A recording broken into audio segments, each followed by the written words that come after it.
to the official podcast at ContentChampion.com. Join our heroic quest to discover truly epic content marketing. Introducing your host, the content champion himself, Loz James.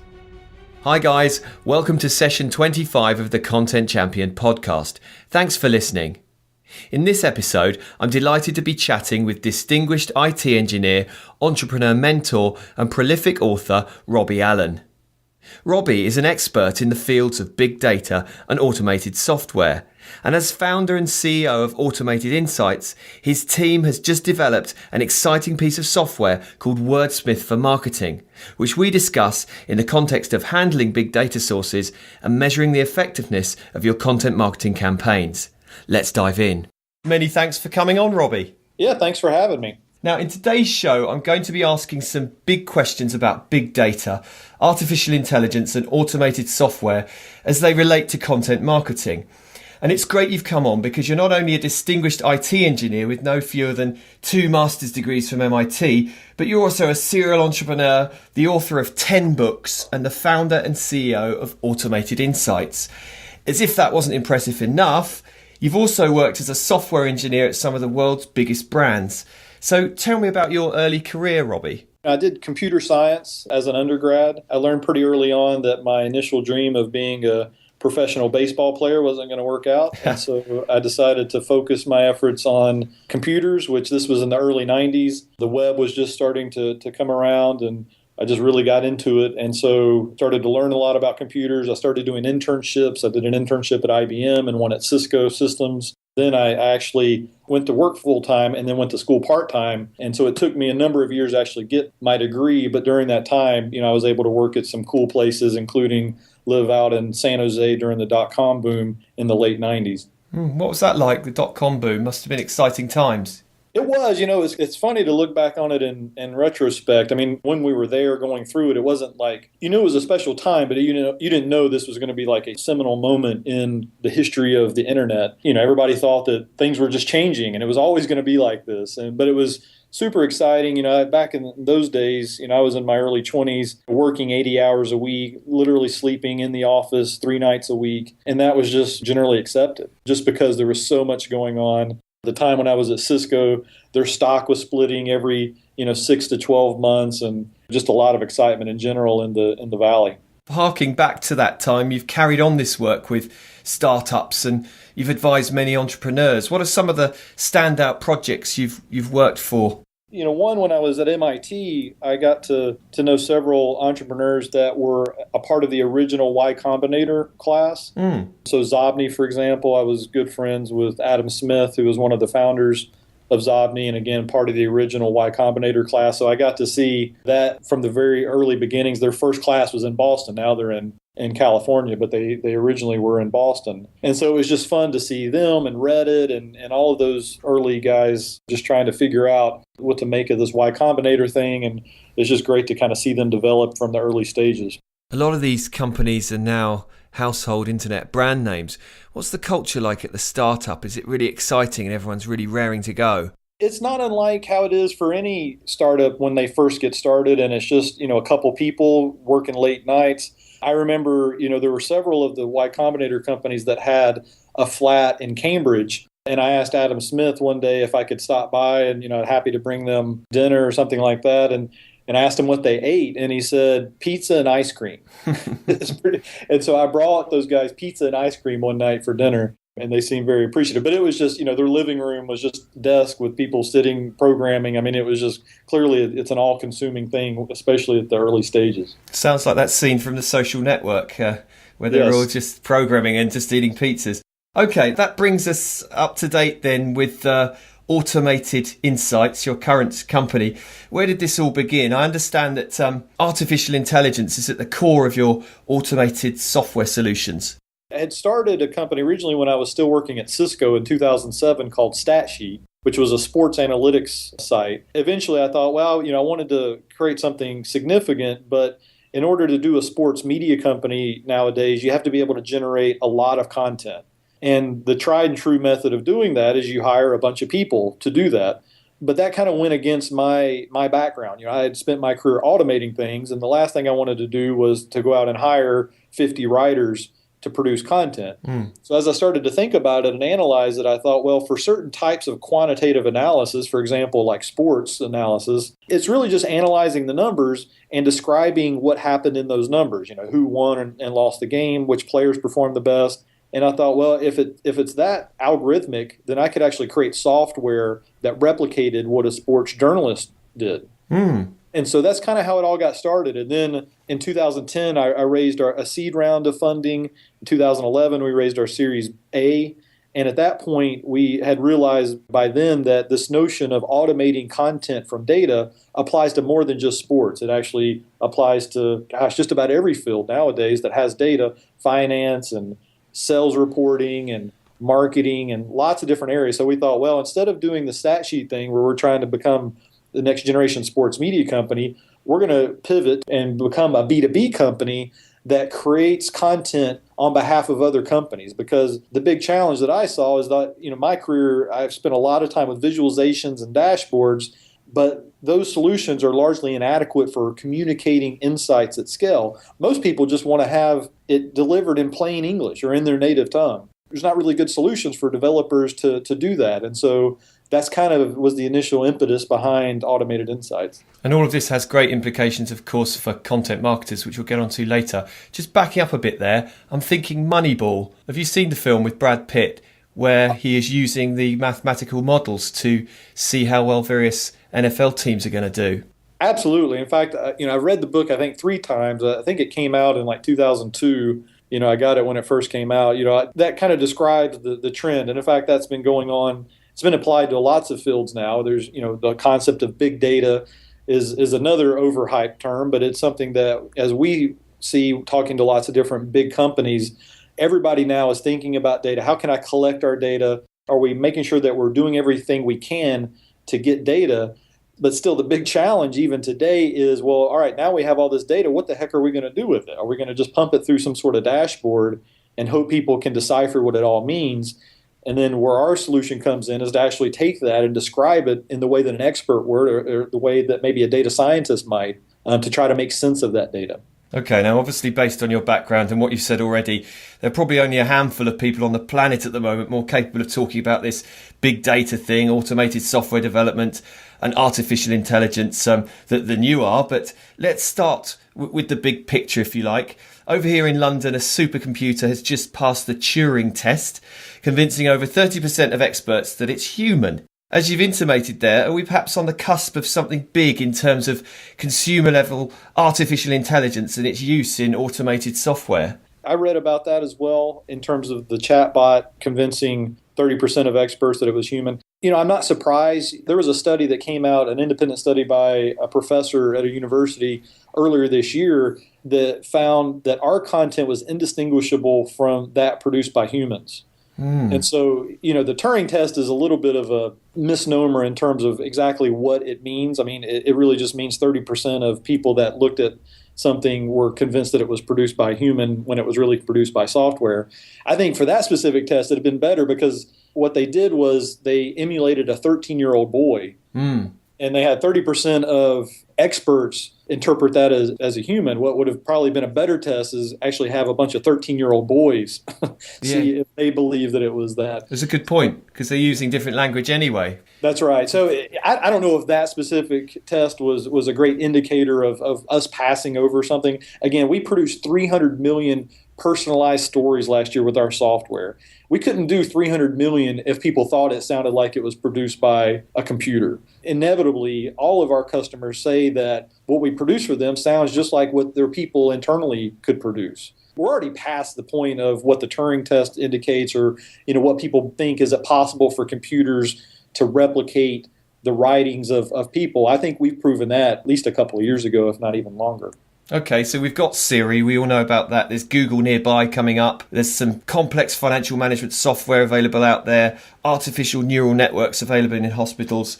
What are the practical implementations of automated software and AI can we expect to see in the next few years coming on from that? Yeah, we're just in the very early stages of what these technologies are going to do. I mean, you mentioned Siri. There's Watson from what IBM's doing, and we're working with them as well. We're just at the very early stages. We have dozens of clients now. We're just at the tip of the iceberg in terms of the things that we can do for those clients and even just an awareness in the public about this kind of capability.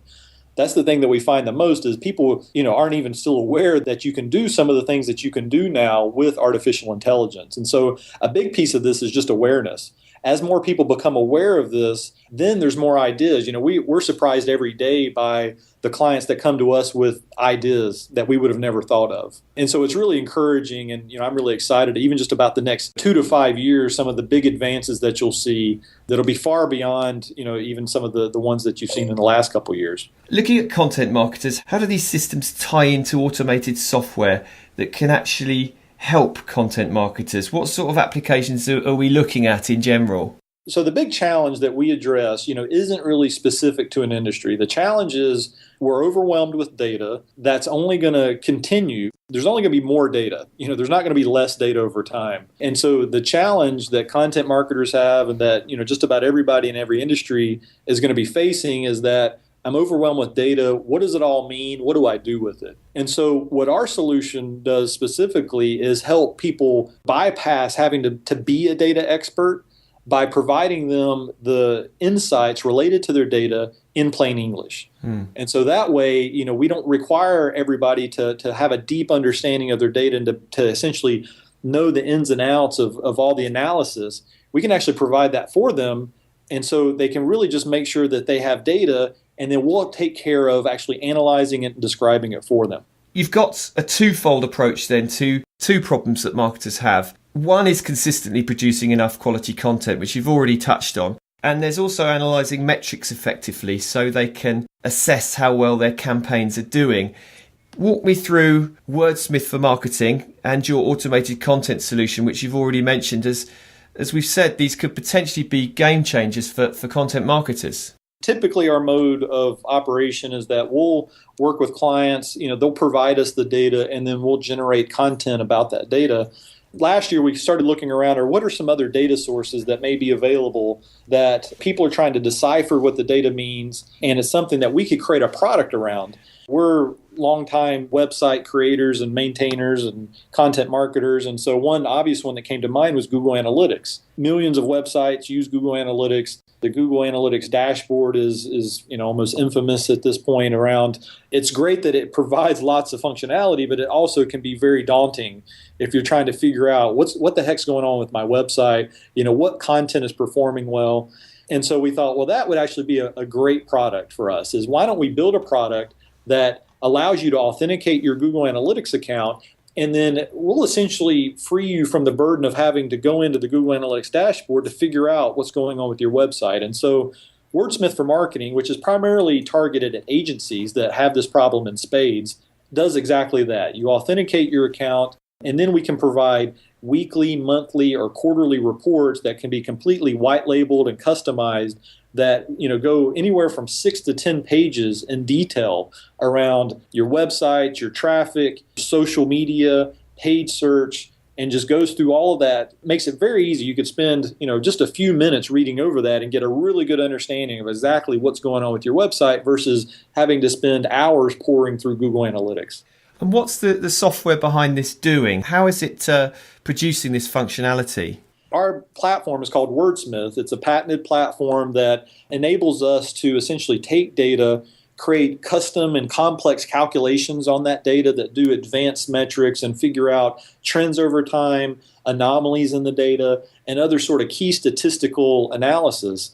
And then we marry that with a language platform that allows us to describe the insights that it finds in a given data set in plain English or also in other languages. In theory, could I take other sources of information and use your content production software to, say, write a blog post? Absolutely. And, that's the direction that we're heading. In the not too distant future, we're going to be making Wordsmith more accessible to anyone that has data that wants to be able to create content at scale. And so that's something to stay tuned for. And I think that'll be a big evolution of the technology for us. The key, though, to keep in mind, at least with our process, is that typically there has to be some sort of scale component to the content to make it worthwhile. If it's just a single blog post, then it's probably still makes sense for you to just write it on your own. But if you have a data set and maybe you want to create an article about every country in the world and you have good data on every country related to the space that you're looking at, then instead of writing, hundreds of posts, you could then use the Wordsmith platform to essentially set up and automate posts about every single country. That's just one example. Backing up a bit to the software as it currently works, what are the specific benefits for content marketers? Why would they use your software as opposed to just what they're doing at the moment? Perhaps they've got a few goals set up in Google Analytics.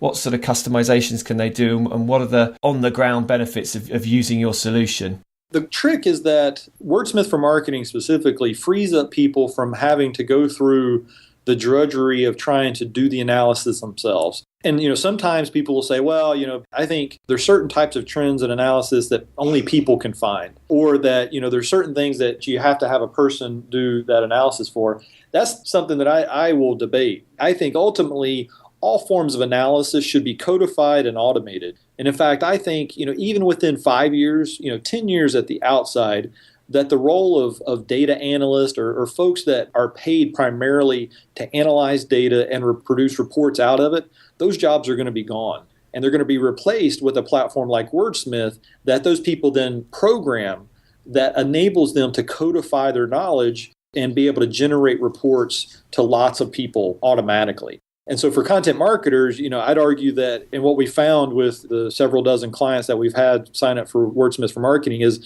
we consistently find insights that people have not found before.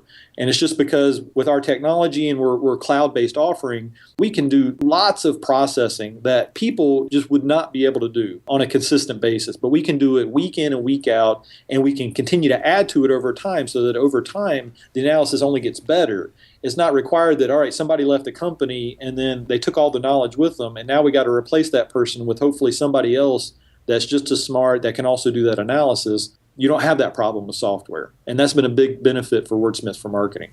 Okay, without wishing to put you on the spot too much, let's look at a specific example. Say I've set up 10 goals to try and improve my return on investment for a specific content marketing campaign. Can you give me an example of what you're seeing with your current clients that is a really specific example of how that can benefit me and how that would roll out in a content marketing scenario? Part of it could be, especially if you're dealing with 10 goals, part of what you want to find out is where is the traffic coming from? How well is it converting? What are the different pathways through your website that people are doing to sort of go through that process? And again, that's something, especially if you have one or two goals, that's something that you can do manually. That's not that big of a deal. But if you have 10, or if you have multiple clients, for example, multiple websites that you set up goals for, then how are you going to find out answers to those questions without you having to spend time week in and week out doing that analysis on your own? It's the type of thing that, again, you could do it, but if it can be automated, which is exactly what Wordsmith for Marketing does, then it just saves you that time from having to do that initial analysis. And then now, if nothing else, we do the baseline analysis. And then if there's something specific that maybe wasn't captured, or you have an intuition about something else that you wanted to look into, it frees you up to go off and do that, as opposed to even just having to do everything on your own. Okay, so what's the software pulling out, the automated part of the system that a skilled analyst couldn't? You talked about it's not a secret sauce, but it's that additional insight, I think you called it. What are we looking at in specific terms in that instance? What can the software pull up that, say, I'd miss or another marketer would miss? And it's not so much that it's pulling up things that people wouldn't find. It's just, again, at scale. Like if you compare what our report would produce one time versus what maybe the best content marketing analyst would pick out one time, it might be comparable. But now let's say we want to do that every week of the year for 20 sites. There's a certain point at which, people are not going to be able to scale to meet that demand. But I'd still also argue that there's likely things that the person wouldn't find. And most of that relates to historical trends and analysis, because it's easy to kind of compare, this week's data, maybe the last month's worth of data, but what kind of trends can you find out related to year-over-year tracking? There was a certain pattern that was similar, in the spring months as compared to the fall months. Maybe there's a certain seasonality that was there in the data that you just wouldn't have been able to tease out. If you think about if you're going through and looking at something like Google Analytics, you might have an internal checklist of 20, 30 different things that you're going to look for. Well, with software, the nice thing about what Wordsmith for Marketing does, we took the smartest people we could find that understood web analytics, social media analytics, and had them come up with all the different ways that you might look at a website and try to figure out what's going on with it. And we've codified it. So it's not just a single person's knowledge that's been codified. It's actually been several people that are very smart about this. So again, it's not that you're just getting the benefit of one person. It's almost a group intellectual exercise that we've gone through that enables it to be automated across lots of different sites at once.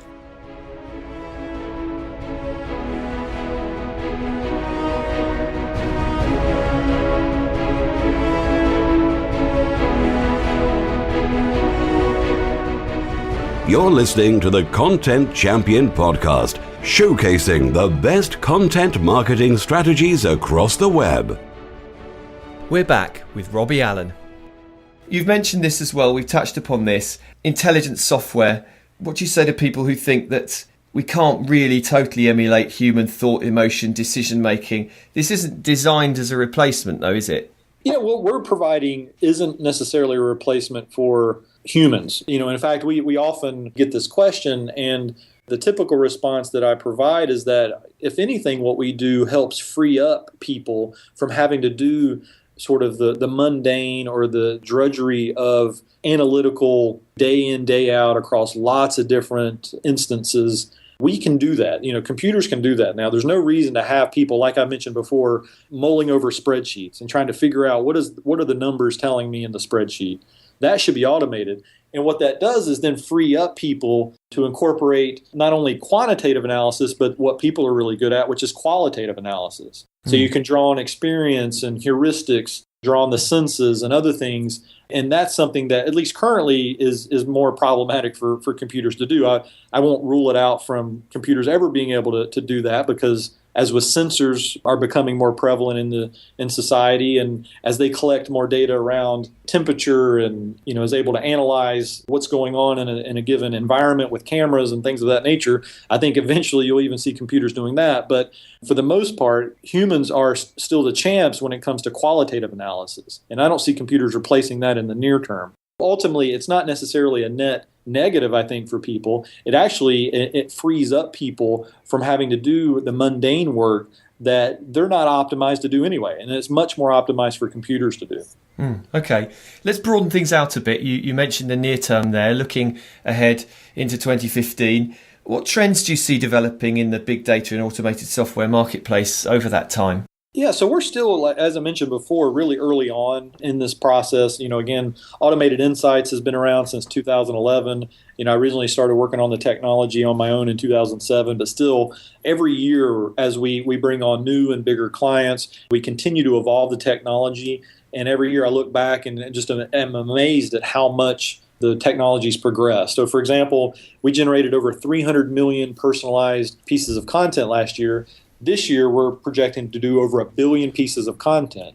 Wow. To put that into perspective, that's more than all the major media companies combined. And that's a startup out of Durham, North Carolina that's producing that. And that's, just 1 billion. Now imagine even years after that, it's just going to be crazy. And the reason for that, and again, to me, this is another big benefit of what we can provide compared to what humans can do on their own, is we can personalize the message. When it comes to, for example, Wordsmith for Marketing, we can provide versions well suited for the data analyst that really wants to know all the details, but then there can be a summary version that's provided to executives. And that's how we're able to generate content in such large volumes is, again, we're not creating a piece of content that 1 million people are reading. We're creating a piece of content that's unique to each individual person. All 1 million of them get their own individual version. It's astonishing, that amount of content. I mean, obviously, the outlet for all that isn't all on the internet, but some of it would be. So we might be even reading this and not knowing we are reading it, which is a great bonus for your software. But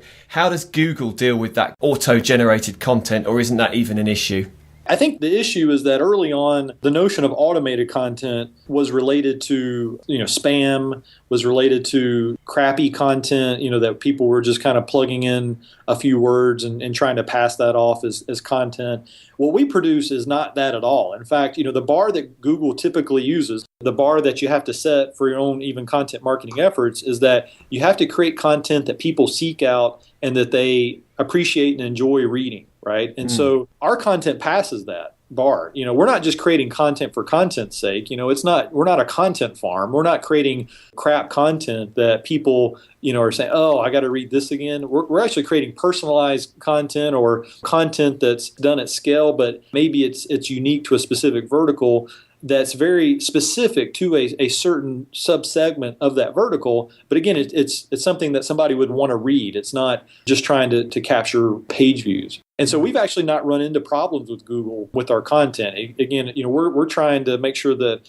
we're always generating high quality content. And if we do, the SEO benefits will take care of themselves. We're not going to have to worry about Google saying, well, wait a second, article number 350 looks exactly the same as 351, except these 3 words were different. That's not our problem. We are able to customize it so that each individual report is unique. It's kind of an empty question, really, because there are plenty of humans writing spammy, rubbish content, and this is what these updates have been all about with That's Google. Right. So if we're not even noticing your content and getting value from it, then that is a great advertisement for what you're doing. So you're really raising the bar and take it to the next level. Just a side question there about where most of this content goes to the clients you have. Is it mostly sort of internal company reports, as you say, going to top management, senior management within companies? How much of it goes on the internet, and what are the other sources for this auto-generated content? Yeah, it's all over the map. We have customers that do all of those. So in the case of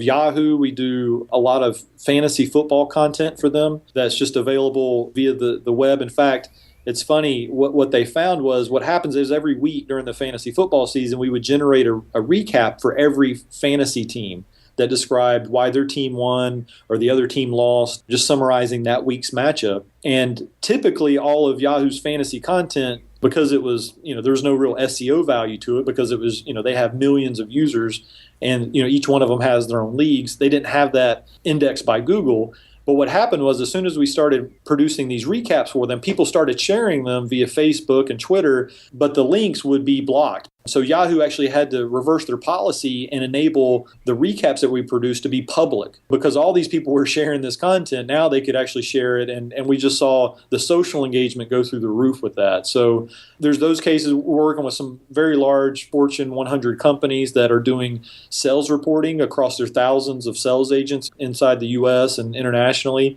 And those are just, done internally. We have a mix of both public-facing content as well as, it's just made available internally, plus even engagements where there's not actually, it's not web content, it's actually done via email. Let's look at the development in progress for Wordsmith for marketing. Where's the product going in the next sort of 12 months, 24 months? What sort of exciting things have you got in the bag there to roll out?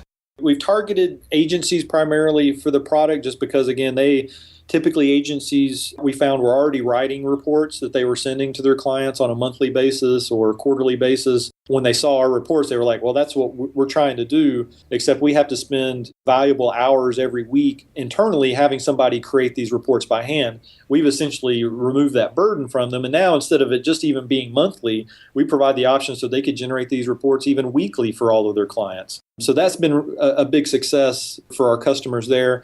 We've made the reports so they can be completely editable. So, we'll produce the full report, but say you want to go in and tweak it and add your own comments, that's available. The reports can be white labeled so that, we ultimately want to make the agencies look like the smart guys. And so the reports can be white labeled so they look like they are still being produced by the agency. And so you're going to continue to see more of that type of thing, more customization options. We have some other features that we'll be launching in the next month or so after we continue to get great feedback, from clients and from other folks. And so, that'll be another one that I think you'll see some rapid iterations and evolution in terms of the features and functionality, as well as even integrating additional data sources. Currently we support Google Analytics. We'll also be providing hooks into other sources that content marketers would appreciate. So I'd say stay tuned to that. Fantastic. Well, it's very exciting what you're doing. I've seen some of the reports over the last few days that the software produces, and they're very impressive. The language algorithm you've got going on there is amazing.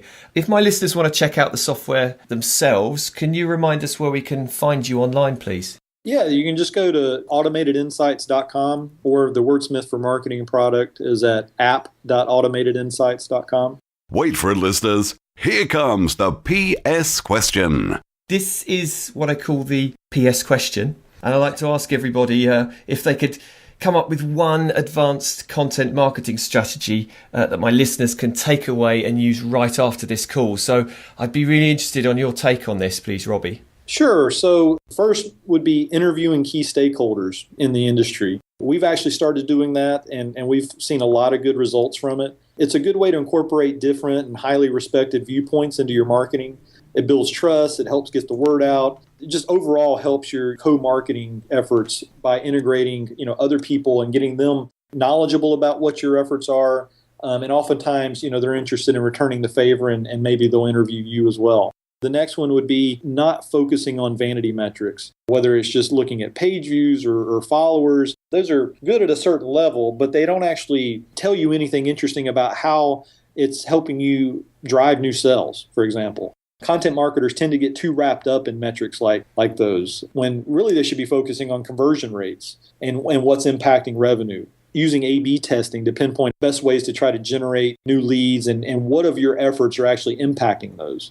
Well, they're fascinating, very useful, practical strategies that we can use, Robbie. Thanks very much for coming on today. I wish you the best of luck with it all. Yeah, thank you so much. This has just been a blast. And, if anybody wants to reach out to me, I'm Robbie, Robbie, at automatedinsights.com. I'm always open to chatting about this. And thanks again for having me on. So there we have it, folks. That was session 25 of the Content Champion podcast. Thanks again to Robbie Allen of Automated Insights for a great interview. As always, you can find us on Stitcher, Zune, the BlackBerry Network, and of course on iTunes and the Content Champion website. And if you like what we're doing, please leave a review on iTunes. Thanks very much for listening. I appreciate it as always. But until next time. Is it a bird? Is it a plane? No, it's the Content Champion.